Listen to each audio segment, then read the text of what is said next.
Bienvenue sur Africa 24 dans cette nouvelle édition de l'Africa Tonight. Voici les titres de l'actualité. Le dialogue national inclusif a connu son épilogue au Gabon avec la remise des conclusions aux autorités dans le respect du chronogramme annoncé. Nous reviendrons sur la cérémonie de clôture. Les élections générales du 29 mai approchent à grands pas en Afrique du Sud. Des scrutins présentés comme les plus disputés de l'histoire du pays. Dans ce contexte, l'Union africaine a annoncé le déploiement d'une mission d'observation des élections. Et un nouvel accord social vient de voir le jour au Maroc. À l'issue de plusieurs semaines de discussions dans le cadre du dialogue social, le gouvernement marocain, les syndicats et le patronat se sont entendus sur la revalorisation salariale. Mais tout d'abord, en Tunisie, la tension est palpable à quelques mois de l'élection présidentielle qui doit se tenir en automne prochain.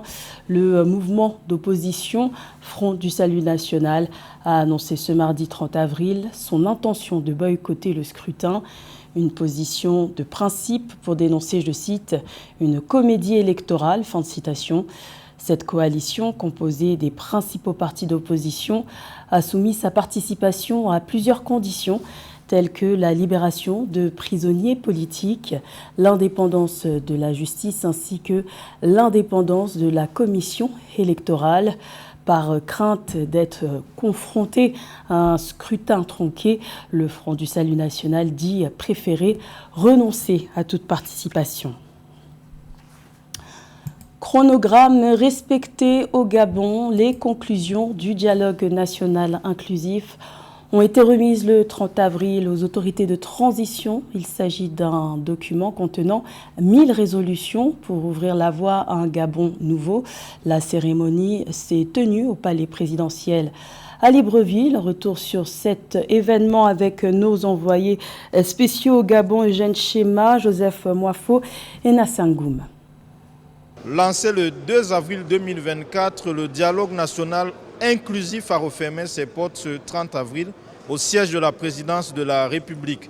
La cérémonie solennelle organisée ici a surtout permis au rapporteur général, la ministre de la Réforme des institutions, de présenter les recommandations des différentes commissions qui ont travaillé en vue de proposer des mesures pour une refondation des institutions du Gabon et une redynamisation de la vie sociale et économique.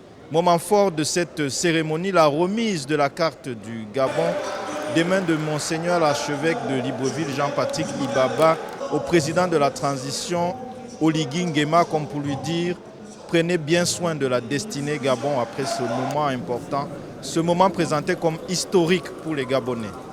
Le président en exercice de la CEMAC et facilitateur désigné de la CEAC pour la transition au Gabon, le professeur Faustin Akange Touadéra, qui est par ailleurs le président de la République centrafricaine, a félicité les autorités de la transition pour le bon déroulement des travaux et le respect du chronogramme.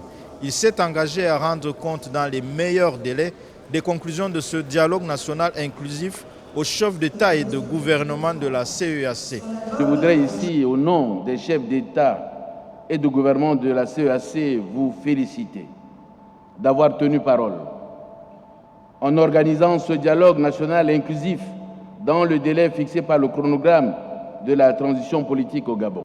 Les participants au dialogue national inclusif ont proposé au président de la République, le président de la transition du Gabon, le général Brice Oligui Nguema, de mettre en place un comité de suivi pour s'assurer de l'implémentation de ces recommandations après ces assises qui ont duré près d'un mois ici. Le président de la transition du Gabon s'est engagé à mettre en place ce comité de suivi dans les prochains jours. Le comité aura notamment pour charge de préparer l'Assemblée constituante qui va rédiger la nouvelle constitution du Gabon en vue de la soumettre au référendum. Je m'engage à mettre en place dans les prochains jours le comité de surveillance et de suivi des conclusions du dialogue national inclusif. Il devra travailler rapidement à établir l'Assemblée constituante de manière à ce que la nouvelle constitution soit rédigée et soumise au référendum. Ce comité de suivi aura également pour charge de rédiger un code électoral qui pourra garantir des élections libres et transparentes. Le président de la transition, le général Brice Oligui Nguema, est autorisé, selon les recommandations du dialogue national inclusif, à se présenter à la prochaine élection présidentielle au Gabon. Depuis le palais présidentiel à Libreville, Eugène Chema, Joseph Moafo, Nasser Ngoumé pour Africa 24. Le président congolais Félix Tshisekedi était à Paris les 29 et 30 avril pour un premier voyage officiel en France. Un séjour notamment rythmé par des rencontres avec les autorités politiques à l'Élysée, à l'Assemblée nationale et au Sénat, avec en toile de fond la question sécuritaire dans l'Est de la République démocratique du Congo. Les précisions dans ce sujet de la rédaction. Première visite officielle du président congolais Félix Tshisekedi à Paris. Un déplacement de 2 jours, les 29 et 30 avril, notamment axé sur la situation sécuritaire dans l'Est de la République démocratique du Congo. Objectif affiché, chercher auprès de la France, partenaire de longue date et membre permanent au Conseil de sécurité de l'ONU, un soutien de poids face à l'ingérence du Rwanda dans l'Est congolais. Il faut que l'armée rwandaise qui actuellement se trouve sur le sol de mon pays et non le M23, parce que le M23 c'est une coquille vide que le Rwanda brandit, il faut que l'armée rwandaise ait quitté le sol congolais. Alors à ce moment-là, oui, ce sera possible de discuter, mais discuter pour désormais s'entendre sur le fait que le Rwanda n'a plus rien à venir faire en République démocratique du Congo au niveau militaire. Un an auparavant, lors de sa visite à Kinshasa en mars 2023, le président français Emmanuel Macron n'avait pas clairement condamné le Rwanda, se contentant de simples mises en garde. Cette fois-ci, c'est chose faite. D'abord, la France ne transigera jamais sur l'intégrité territoriale et la souveraineté de la RDC. Ensuite, nous n'avons aucune difficulté à pointer les responsabilités. Le Rwanda, je l'ai redit au président Kagame dans un échange récent, doit cesser son soutien au M23 et retirer ses forces du territoire congolais. Cette visite officielle du président congolais en France a également comporté un important volet économique. Une table ronde sur les affaires et les investissements en République démocratique du Congo a été organisée le 30 avril avec le mouvement des entreprises de France, MEDEF. Plusieurs accords de partenariat ont été conclus, dont un pour la construction d'un train urbain à Kinshasa. L'ancien président François Bozizé fait l'objet d'un mandat d'arrêt international. L'ex-chef de l'État centrafricain, exilé en Guinée-Bissau depuis plusieurs années, est mis en cause par la Cour pénale spéciale pour des violations des droits de l'homme commises sous son régime entre 2009 et 2013. Ses détracteurs espèrent l'application de sa peine à des travaux forcés à perpétuité prononcés en septembre 2023. Le point avec Samantha Saberou-Saboubanga.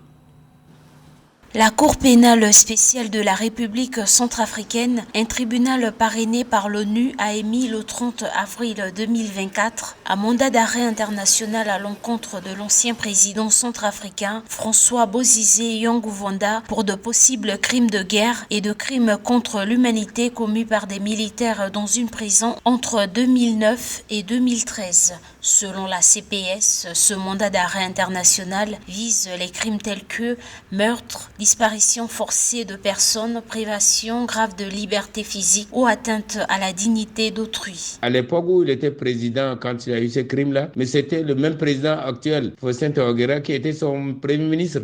Si justice il devait avoir, c'est le deux têtes de l'exécutif qui devait faire l'objet de poursuites pour répondre de leur acte. En fait, c'est pas seulement la question de crime, mais en fait, c'est une action judiciaire pour tenter de neutraliser les veillées de rébellion du président Bozizé, parce qu'il anime la CPC qui était allée il y a quelques années jusqu'aux portes de Bangui. La Cour pénale spéciale de la République centrafricaine réclame dans un communiqué daté du 30 avril 2024 la coopération de la Guinée-Bissau où réside François Bozizé depuis mars 2023 par l'entremise d'Interpol pour arrêter et remettre le suspect à la CPS en Centrafrique. Arrivé au pouvoir le 15 mars 2003, à la suite d'un coup d'État, l'ex-président François Bozizé a été renversé le 24 mars 2013 par des rebelles.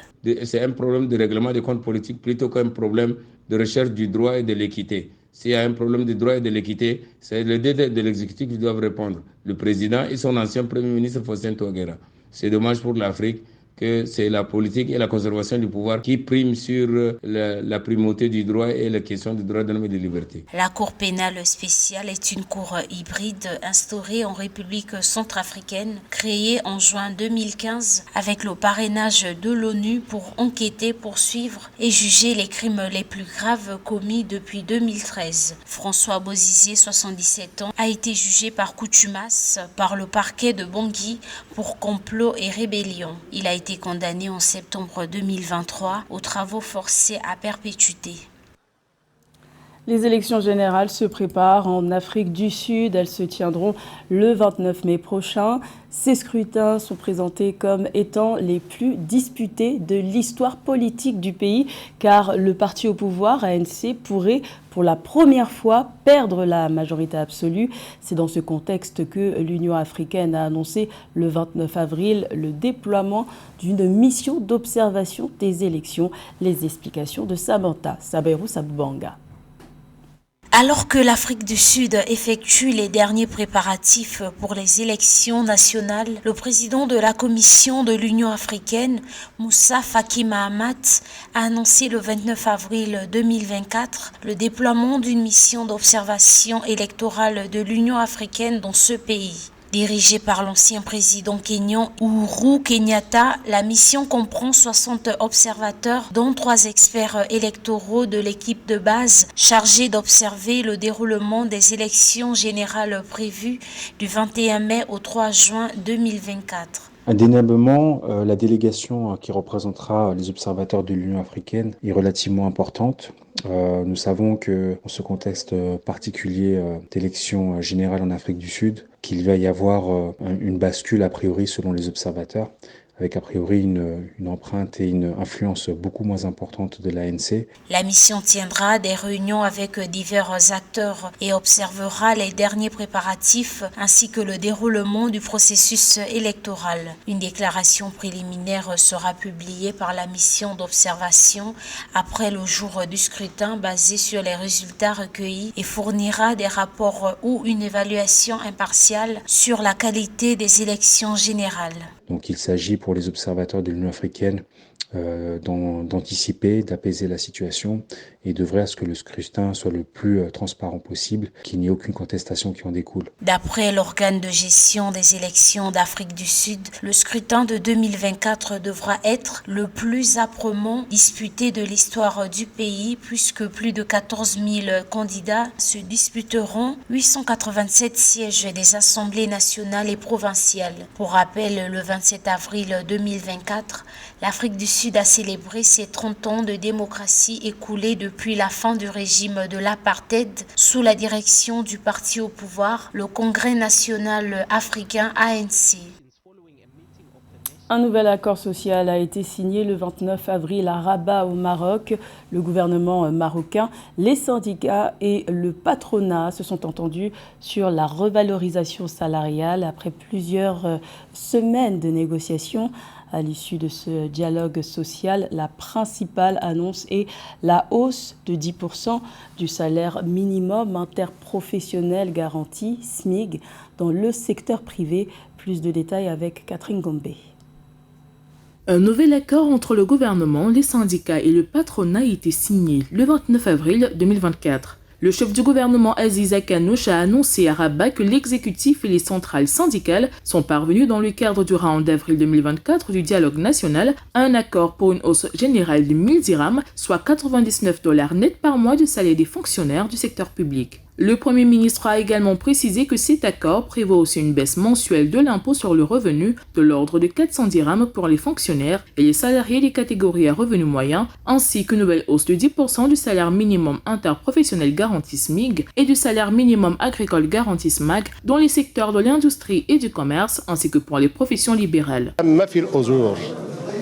L'UMT a été intransigeante pour arracher une hausse globale des salaires pour les employés du secteur public et les salariés, pour les collectivités locales et pour le secteur privé. Ce point a été bien litigieux, mais nous avons su finalement remporter cet acquis, soit une hausse globale de 1000 dirhams. Cette augmentation prendra effet en 2 temps, plus 5% en janvier 2025, puis plus 5% en janvier 2026. À terme, le SMIC devra ainsi passer à 3500 dirhams, soit $339, contre 3111 dirhams actuellement. Pour le salaire minimum dans le secteur agricole SMAG, il a également été décidé d'opérer une hausse de 10%, mais suivant un calendrier différent. Plus 5% en avril 2025 et autant en avril de l'année suivante, soit 2026. Cette mesure vient s'ajouter à une augmentation précédente de 15% portant la revalorisation du SMAC à 25% sous le gouvernement Akanouche. Cet accord couronne les efforts déployés par toutes les parties. Il renforce également les engagements contenus dans l'accord du 30 avril 2022 qui a jeté les fondements du dialogue social. Cet accord consacre la baisse de l'impôt sur le revenu pour l'ensemble des fonctionnaires et les salariés, l'augmentation du SMIC. Autre mesure adoptée, un allègement de la pression fiscale sur les salaires. Le salaire mensuel brut exonéré d'impôts passera ainsi de 5 000 à 6 000 dirhams, alors que le taux maximal de l'impôt sur le revenu reculera d'un point de 38 à 37%. Concernant la réforme des retraites, le rendez-vous a été pris pour septembre prochain, date de l'entame des discussions en profondeur entre le gouvernement et les partenaires sociaux. Ceci dans la perspective d'une adoption lors de la session parlementaire d'octobre 2024. C'était le journal de la rédaction. Merci de l'avoir suivi. L'information continue sur Africa 24.